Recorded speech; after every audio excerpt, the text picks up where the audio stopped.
Hi everyone, welcome back to Coffee Books and Rain. I'm Rachel with my coffee, with my books and my reviews, and actually I hear some thunder outside, so we may potentially have some rain out there as well. We may be getting the whole triumvirate of it all.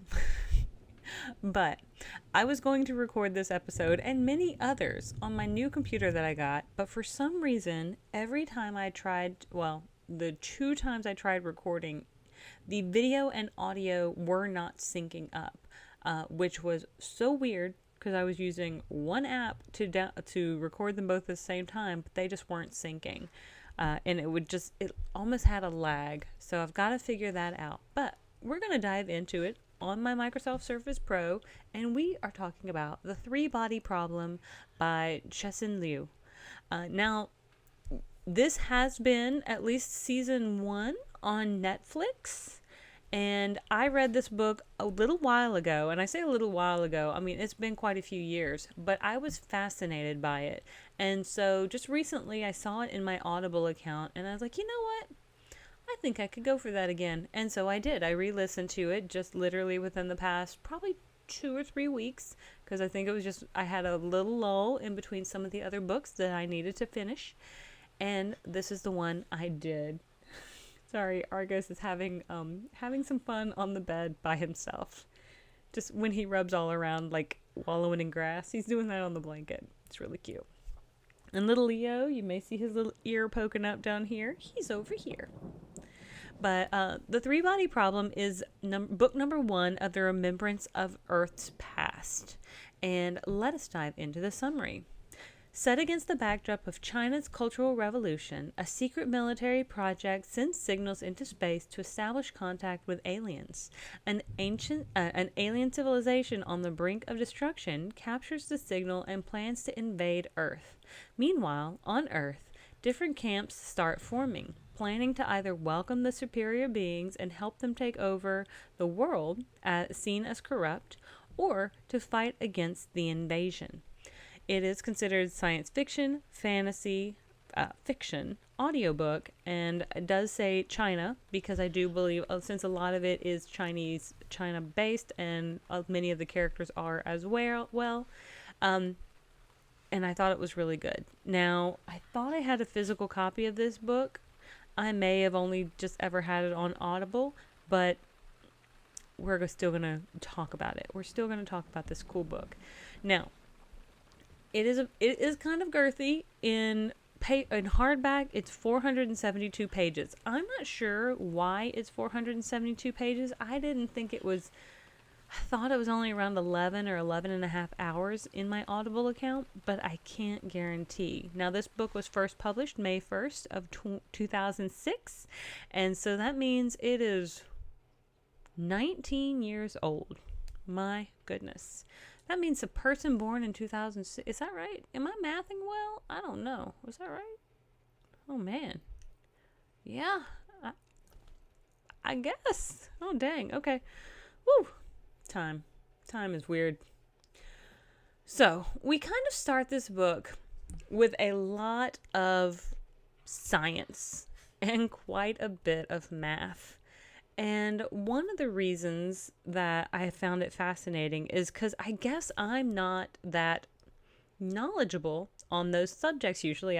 Usually I avoid math, but I do love science, especially when I can kind of mentally picture it. Like math, I'm really good at geometry. Like shapes make sense to me.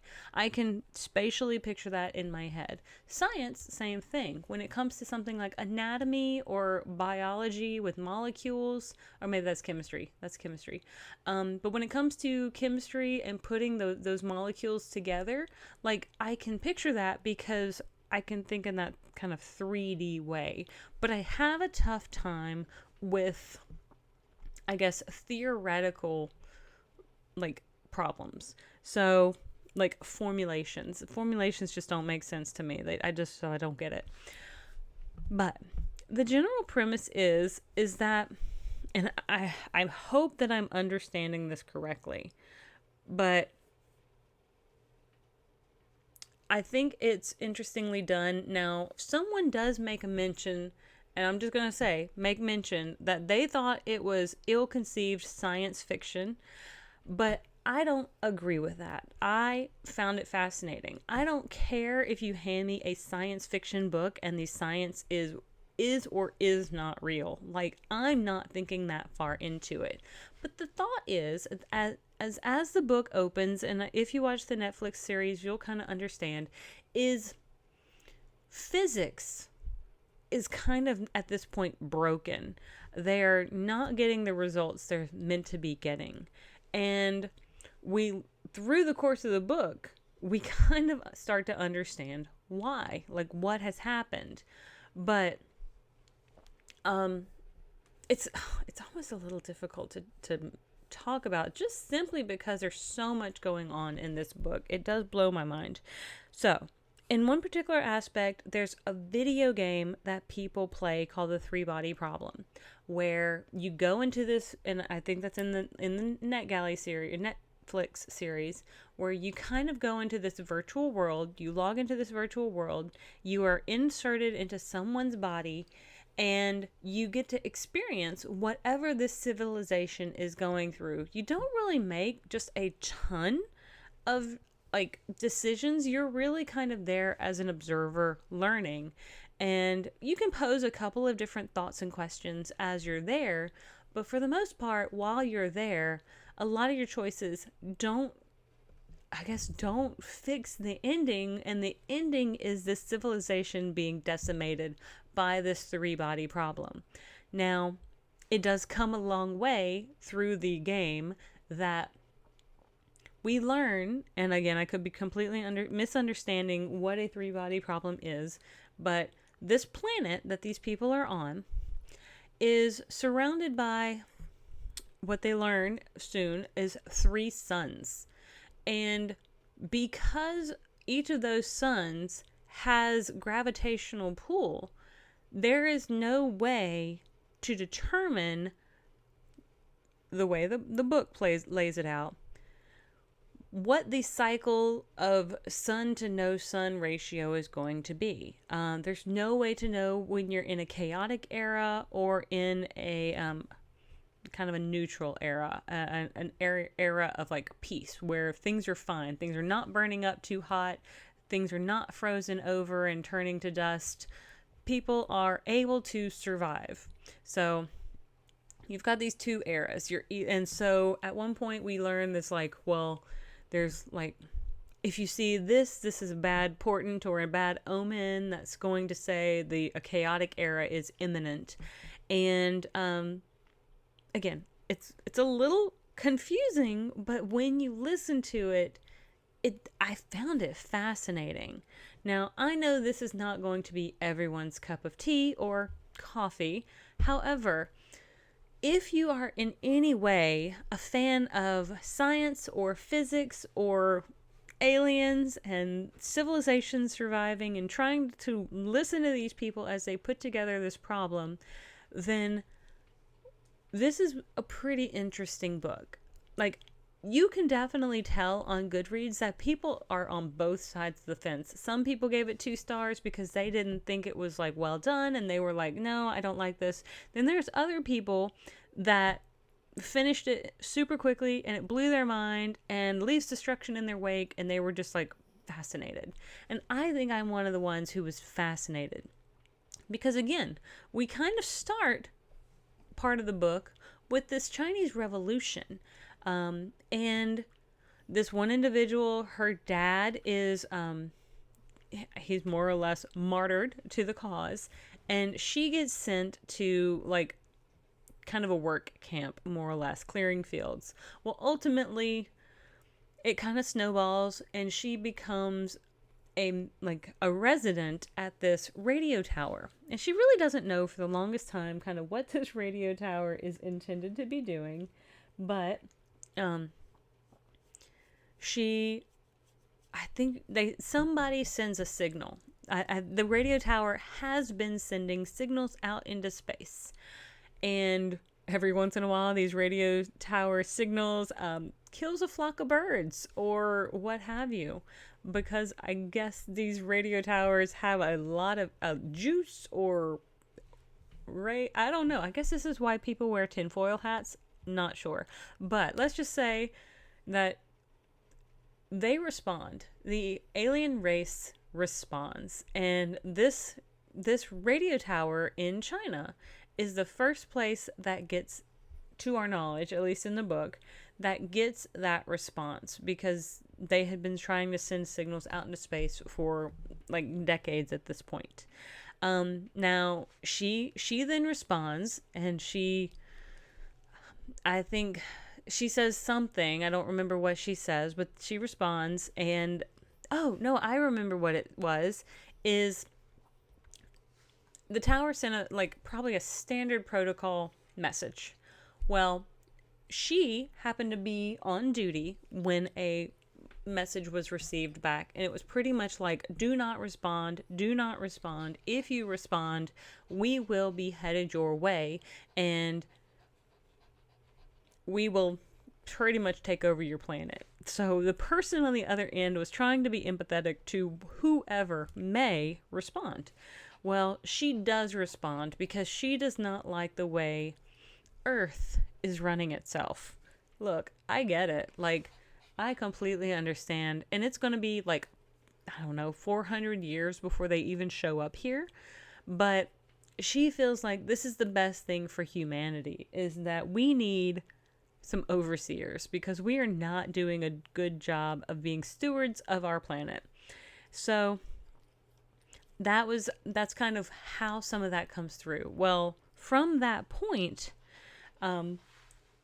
she's able to kind of like a movement starts, like information about that gets out, and a movement starts of people who want to support this alien race coming, or people who want to try to fight. And so the question is, it's like, who's going to win? Because the alien race is already in space traveling. Like, apparently they're already well ahead of us, like light years technology wise ahead of us. But by the time they get here, due to just their having to travel, we would have perhaps caught up with them in a lot of different ways of being able to defend ourselves. So that's a part of it as well. We get a lot of dialogue and conversations with, I don't want to say world leaders, but heads of various organizations that, I mean, they're not real people, so that's fine. Trying to figure out how best to process this information.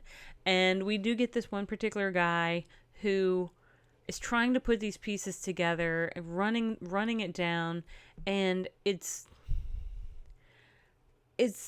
very, very interesting. I think the book blurb does not really give us enough information really about the depth of this book. I absolutely think I would love a longer summary, and you can go on Goodreads and find that some people have written very long like breakdowns of their interpretations of reading it, which I find fascinating. I'm just not going to read those to you because that's their words and not mine. But this particular person they said, in their opinion, even the short summary gives too much away. And I agree with that, because again, I had read this book years ago, probably in 2012, 2011, 2012, somewhere around in there potentially. And I was recommended it by my friend Andrew. Actually, no, it's got to be closer to 2016. Yeah, because I didn't move to Chicago till 2015. So my friend Andrew recommended it, said it was really good, and I read it around that time. So maybe 9 or 10 years ago is when I first read it. So this was my reread of it, and thought it was still fascinating. Yes, it can be cumbersome with the science and technology talk, but I know that's not going to be for everybody. If you read, I did do a review on Cixin Liu's another book by him That was more of a breakdown of short stories from the Chinese culture and how they view science fiction differently than America views science fiction.